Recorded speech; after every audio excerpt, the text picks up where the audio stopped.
I'm going to quickly show you how to convert a BSP brush into a static mesh. This would come in handy if you wanted to convert a BSP brush into something you were going to use as an elevator, for example.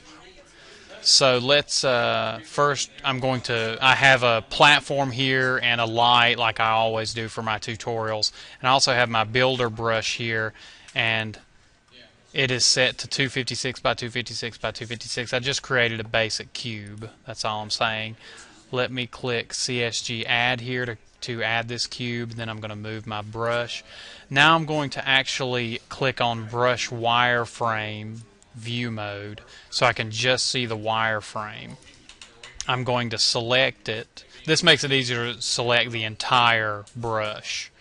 So I'm selecting it. I'm going to right click, convert, and convert to static mesh. Now when I do this, it's going to force me to put this new static mesh I've created in a package, so I'm going to keep the name my package. I'm going to group it under meshes. That'll put it in a folder called meshes, and we'll just leave the default name my mesh. Now I'm going to hit OK, and when I go to the content browser and look up my mesh, you can see that my mesh appears, and this is the mesh that I created from the BSP brush. Also, you can see the asterisk, which means it's not saved, so I'm going to right click this and save.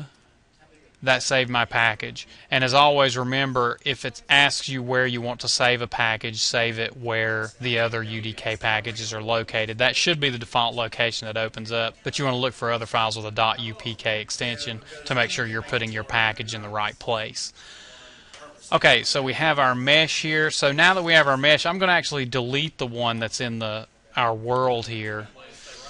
And let's click back over to lit mode. Oops, let me rebuild my geometry. And that makes that one disappear. That's something you have to do when you're manipulating builder brushes. You always have to rebuild geometry to refresh the changes you've made. Okay, so now I have my mesh that I created from a BSP brush, and I can do things while it's selected, like add interp actor, which would allow me to use it as a moving object such as an elevator or a door. And I have another tutorial that shows you how to do that. So look at the tutorial that shows you how to create an elevator or a door to do that. And you could also add actor as any of these things. One thing you have to remember, however, is that by default this mesh does not have collision.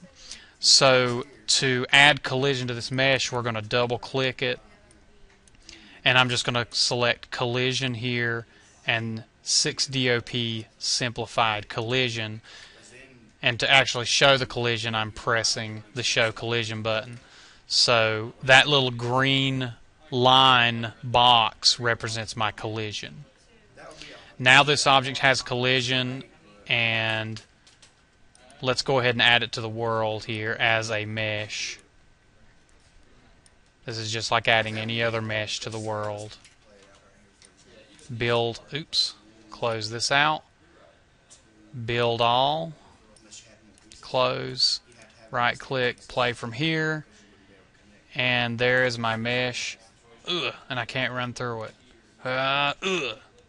And that's because it has collision. And since you can convert a BSP brush to a static mesh, you can do anything you could do with a normal mesh with an object or with a shape that you created using a BSP brush. And that's it. Thanks.